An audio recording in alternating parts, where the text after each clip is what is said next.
Welcome, everybody, to this week's edition of Valpo Basketball Weekly, presented by our friends at Lakeshore Bone and Joint Institute. Brandon Vickery with you. Glad to be joined by the head coach of the Valpo men's basketball team, Roger Powell Jr., with his team coming off back-to-back wins this past week. And we'll start by looking back at each of those games. And let's start with Saturday. Coach, not only did you beat a really good UNI team, but you did it leading for the final 35 minutes of the game.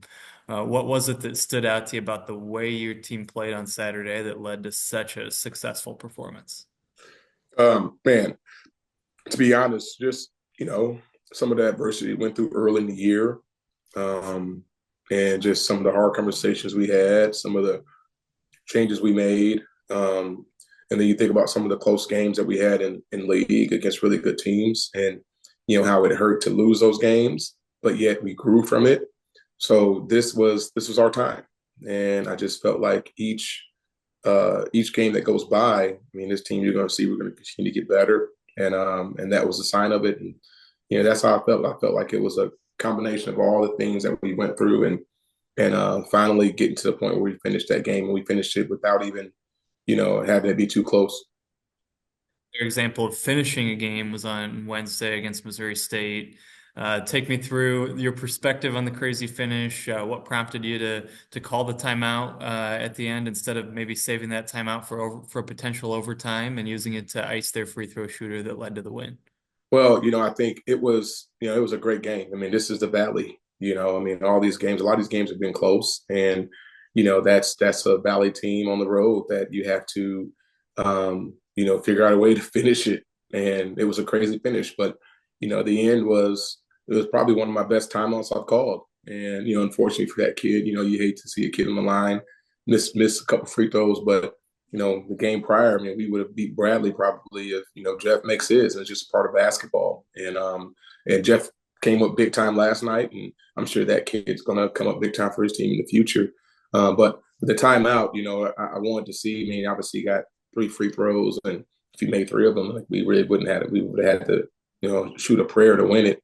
Um, Missed the first one. I wanted to see if he had made the second one, to see kind of when to call a timeout. He made it, but I knew he was kind of thinking about it, so I waited a little bit, called a timeout, and just to ice him and get a plan for our full court chance if we need to score to not take it in overtime. You're 4-1 in the last five games, and that the only loss coming in overtime at Bradley. And one of the differences, and certainly it's been a team effort, but one of the differences has been the play of Cooper Schwieger as he's returned to form. What has transpired in terms of how Cooper's looked over the last five or six games compared to maybe that stretch earlier in the year where he wasn't putting up those numbers? Yeah, Cooper is just being who he is. This is who he is. I think early in the year, teams were really keen on him. And I think the reason they were keen on him so much was because they didn't know what else we had.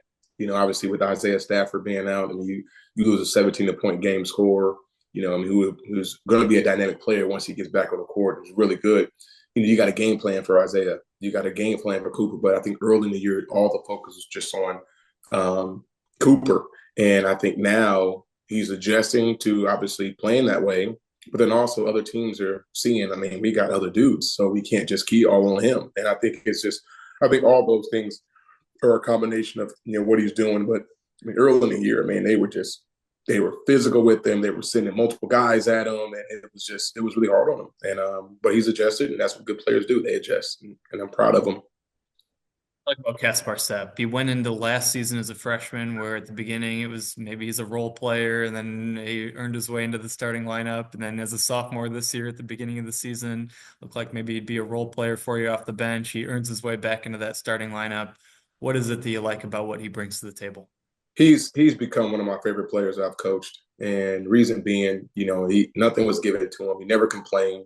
A lot of times guys don't get the time that they want, or they don't have a starting role. They could tend to have bad attitudes, and they tend to complain, and everything's about somebody else and not them. And this kid has been the perfect example of what you do when you want to earn your time, and you don't complain. You don't have your parents call. You don't, say it's all the coach's fault. You just get in the gym and you work, and that's what he's done, and it's paying off. And one thing that we're building this culture on is toughness. I mean, that's what we want to build it on. And he exudes toughness. And he's a glue guy. He rebounds. He defends bigger guys. He can switch. He's just earned it. And he has one of the best GPAs on our team in the hardest major. One of the hardest majors was engineering. It's one of the best programs on our campus, and he's killing it. So, he embodies what it means to be a beacon, what it means to be, a part of our program. And I'm just extremely proud of him. I'm excited to see kind of how he continues to evolve. Look ahead, another big game coming up on Wednesday. They're all big, a chance to go for a third straight win here at home against Indiana State. Obviously, a much different Indiana State team from a year ago in terms of a new look roster, a new coach, but a team that's playing well again at 3-1 in the league. What do you have to do to be successful on Wednesday? What stands out to you on film about the Sycamores? Yeah, we got to continue to play really well, play our way, play tough, play physical, play with our pace. Yeah, obviously they have a couple really good players. I mean, the T.O. kid is a really good dynamic guard, and they have a great offense. They have some great shooters. They have a big that is kind of an undersized matchup for us that we struggle with. So we have to continue to, lock into the game plan. We have to continue to play at our pace. And, one thing that they do, I mean, it's weird they turn the ball over. So I think, something that, we can do a good job of, but just being solid defense and maybe even speed them up a bit so we can get out and we can play the way we want to play. There he is, the head coach of the Valpo men's basketball program, Roger Powell. It's a 7 p.m. tip on Wednesday. We hope to see everybody out. It's a gold out at the Arc. And for ticket information, tickets.valpoathletics.com. Talk to you again next time on Valpo Basketball Weekly, presented by Lakeshore Bone and Joint Institute.